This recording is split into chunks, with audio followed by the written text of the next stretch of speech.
कहते हैं कि अगर मेहनत से बनाई गई संपत्ति की कदर अगर किसी की होती है तो वो जिसने बनाया है उस संपत्ति को उसे ही होती है। पर आजकल के ज़माने में लोगों को किसी की यादों से कोई मतलब नहीं है। उन्हें तो सिर्फ मतलब होता है पैसा कमाने से, फिर चाहे वो पैसा किसी की यादों को नीलाम करके आए या फिर किसी की यादगार प्रॉपर्टी को बेच कर आए। ऐसा बॉलीवुड में एक नहीं कई एक्टर के साथ हो चुका है जो अपने ज़माने में बॉलीवुड के हैंडसम हंक माने जाते थे और उन्होंने अपनी कमाई से अच्छी खासी प्रॉपर्टी बनाई। पर जैसे ही उन्होंने इस दुनिया को अलविदा कहा वैसे ही उनकी संपत्ति को उनके परिवार के लोगों ने या फिर बेटा बेटियों ने बेच दिया। आज की इस वीडियो में हम कुछ ऐसे एक्टर के बारे में जानेंगे जिनका कभी मुंबई में आलीशान बंगला हुआ करता था और आज वहां पर किसी दूसरे के नाम से आलीशान बिल्डिंग या फ्लैट खड़े हो चुके हैं। आज की इस वीडियो में हम दिलीप कुमार, सुनील दत्त, राजेश खन्ना, राज कपूर, बी.आर. चोपड़ा, किशोर कुमार जैसे एक्टर की ऐसी प्रॉपर्टी के बारे में जानेंगे जिनकी कीमत आज मुंबई में आसमान छू रही है। दोस्तों, स्वागत है आपका अब्दुल्ला उर्दू शायरी में। पहले हम बात करेंगे बॉलीवुड के एक्टर दिलीप कुमार साहब के बारे में। दिलीप कुमार के बांद्रा के पाली हिल बंगले को पिछले साल तोड़कर उसकी जगह पर हाउसिंग कॉम्प्लेक्स बनाने का काम शुरू हुआ था और अब इसमें से एक शानदार अपार्टमेंट तकरीबन 455 करोड़ रुपए की कीमत में बेचा गया है। ये अपार्टमेंट 9,527 स्क्वायर फीट में फैला हुआ है। दोस्तों, बता दें कि दिलीप कुमार के निधन के बाद उनकी पत्नी सायरा बानो ने उनके बंगले की सेलिंग 175 करोड़ में कर दी थी और अब उसकी जगह पर 11 मंजिला वाला अपार्टमेंट बनाया जा रहा है। दिलीप कुमार साहब के पाली हिल वाले बंगले के जस्ट बगल में ही बॉलीवुड एक्टर स्वर्गीय सुनील दत्त का भी बंगला था।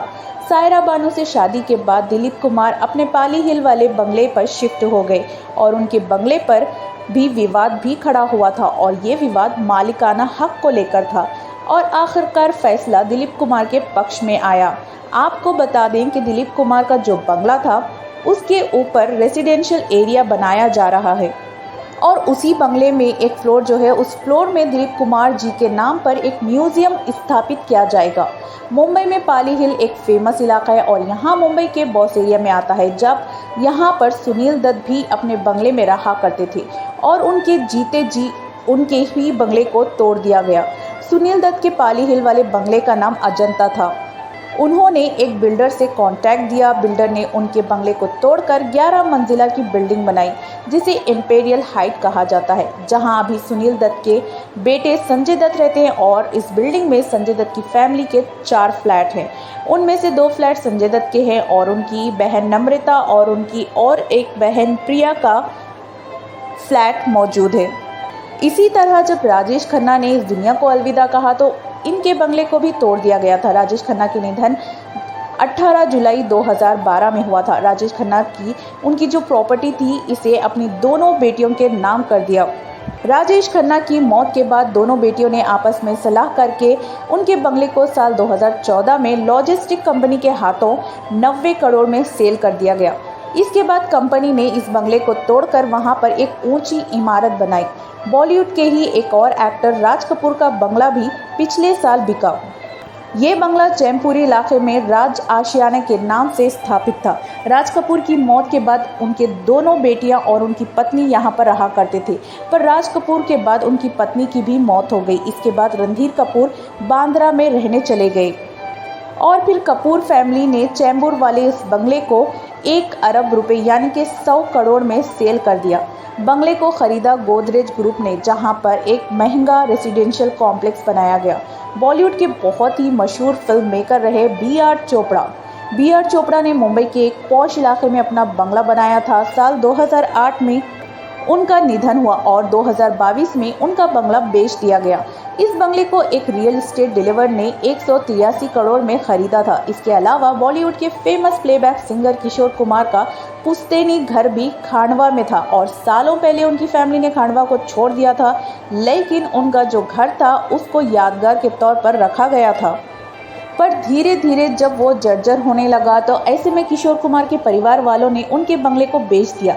आपको बता दें कि नगर निगम जो है कई बार इसको गिराने की नोटिस दे चुका था, लेकिन इसके बावजूद भी उनके बंगले को खरीद लिया गया और बंगला किसने खरीदा इसके बारे में कोई जानकारी नहीं आई है। साल 2023 में सितंबर महीने में खबर आई थी कि देवानंद का जुहू वाला बंगला उनके बच्चों ने बेच दिया क्योंकि उनके बच्चे अब भारत में नहीं रहते। हालांकि उनकी बेटी ऊटी में रहती है और उनका बेटा अमेरिका में रहता है। ऐसे में उनके बच्चों का उनके बंगले को बेच देना ही बेहतर था। ये भी बात कही गई कि जहां देवानंद का बंगला था वहां पर 22 मंजिला की इमारत बनेगी और उनके बच्चों ने उसे 400 करोड़ में बेचा था। चाहे राज कपूर का चेंबूर वाला बंगला हो, चाहे राजेश खन्ना का आशीर्वाद बंगला हो, दिलीप कुमार साहब का पाली हिल वाला बंगला हो, ये तमाम निशानियां जो है वो धीरे धीरे गायब होती जा रही हैं। इन मशहूर कलाकारों का जो घर कभी पहचान हुआ करता था बॉलीवुड में, कह सकते हैं कि ये सुनहरी याद है क्योंकि उस बंगले में ये सितारे रहा करते थे और उनके तमाम फैंस उनके बंगलों के आगे घूमते थे। उनके एक झलक पाने के लिए घंटों इंतज़ार किया करते थे।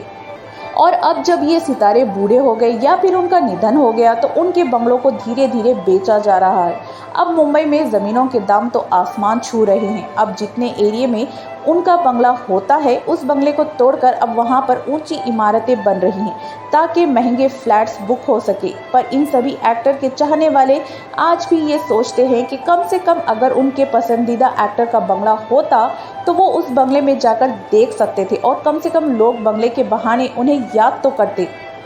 आपका क्या मानना है इस बारे में, आप कमेंट करके ज़रूर बताना। और क्या अपनी आँखों से उनमें से किसी बंगले को आप देख चुके हैं ये भी बताते जाना। मिलते हैं अगली वीडियो में, तब तक दीजिए अब्दुल्ला उर्दू शायरी को इजाज़त। नमस्कार, आदाब, शब बखैर।